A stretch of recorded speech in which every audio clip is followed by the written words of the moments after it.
Boy, for a band that yells about family more than a Fast and Furious movie, they sure do have an insane list of ex-band members. What's up, Fiesta Potatoes? Are they back? I haven't been to Taco Bell in a while. Welcome to another episode of Guarsenio's High School CD Booklet Review, a YouTube show where I review all the CDs that cool kids pressured me to buy when I was a teenager. If you're drinking right now, you better knock it off. Number one, because these premiere at 9:30 in the morning. And number two, today we are talking about Throwdown's Haymaker. I have a complicated history with this album because I have fond memories of it now, but when I first heard it, I hated it.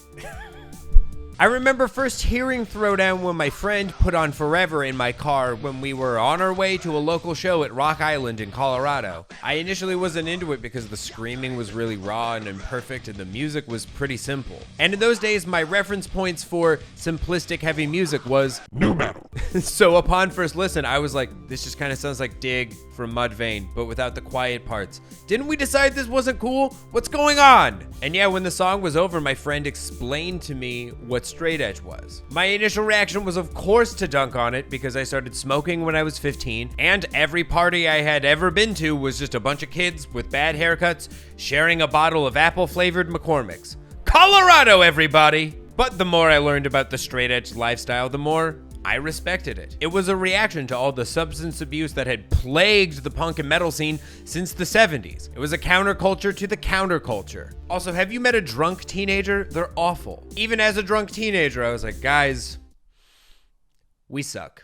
But back to Throwdown. Boy, for a band that yells about family more than a Fast and Furious movie, they sure do have an insane list of ex-band members. I know that Throwdown is originally a side project started by Keith Barney from 18 Visions, and then eventually he got sick of blowing his voice out every single show, so he and the guitarist Dave Peters switch roles, and then eventually Keith is out of the band, and by the album after Haymaker, there are no original members left. What turned this band around for me, though, was first hearing their cover of Baby Got Back from the Too Legit for the Pit Hardcore Takes the Rap compilation CD. It was them and Candiria and Bad Luck 13 and E-Town Concrete all covering 80s and 90s hip-hop. I don't think I can ever revisit that album because it'll make me want to burn all of my gym shorts and cancel myself. But I was 15 years old, so of course I was into a hardcore band covering Sir Mix-a-Lot. And when I first heard the cover, I kinda didn't believe it was Throwdown because the vocal sounded so different than Haymaker. My friend burned me a copy of Too Legit for the Pit, so I just thought Kaza was lying to him. I didn't blame him though, it happened to all of us. I downloaded an unreasonable amount of Weird Al songs that were not actually by Weird Al. I was like, wait a minute, Weird Al would never say ass. Also, do you remember when you would download a song and it was just 4 seconds of a guy doing a bad Bill Clinton impression? I did not have sexual relations with that woman. What the fuck was that? Sorry, a lot of tangents in this episode. Anyway, the Baby Got Back cover then led to me finding Teenage Mutant Hardcore Turtles.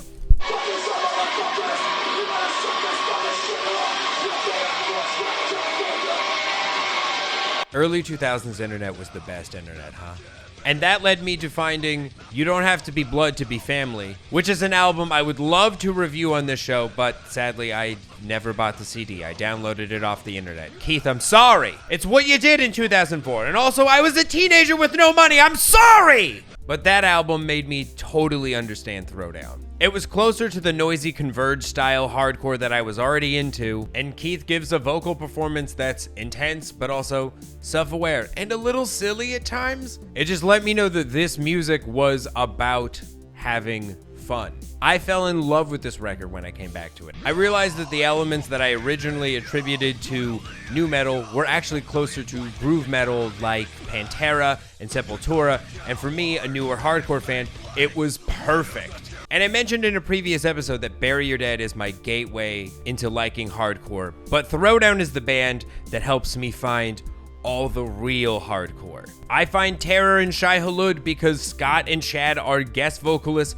on this record, and through Terror and Shai Hulud, I'm finding Bane, I'm finding Have Heart. And with those bands, similar to Throwdown, when I first heard them, I kinda didn't like them. Like, listen, I love hardcore so much, but I think for me, it takes a couple of listens to get into each new hardcore band because of the type of guitarist I am and the way that I listen to music. When I'm first listening to new music, my ears go to the guitars. That's what I'm focused on. I'm not paying attention to vibe or attitude or even lyrics, which is what hardcore is about. It takes me a while to realize that I'm not going to hear a guitar riff that doesn't feel familiar, because it's supposed to feel familiar. Because it's hardcore. It's about remembering your roots and your riffs. Family! Let's talk about this album art though. This looks like an ad for UFC brand chewable vitamins. This looks like a mugshot for a dude who got arrested for jacking off into a fire. That belt looks like if they had a goth section at Kohl's. This looks like the cover for a Chuck Palahniuk novel called Being 35 is Difficult. This looks like an employee at Universal Studios getting out of his mummy costume to go work a second shift at PacSun. This looks like the cover for a vampire novel, but the vampires are from Methuen, Massachusetts. This is what it looks like when you try to print a photo of Travis Barker when you're low on ink. So yeah, to sum up,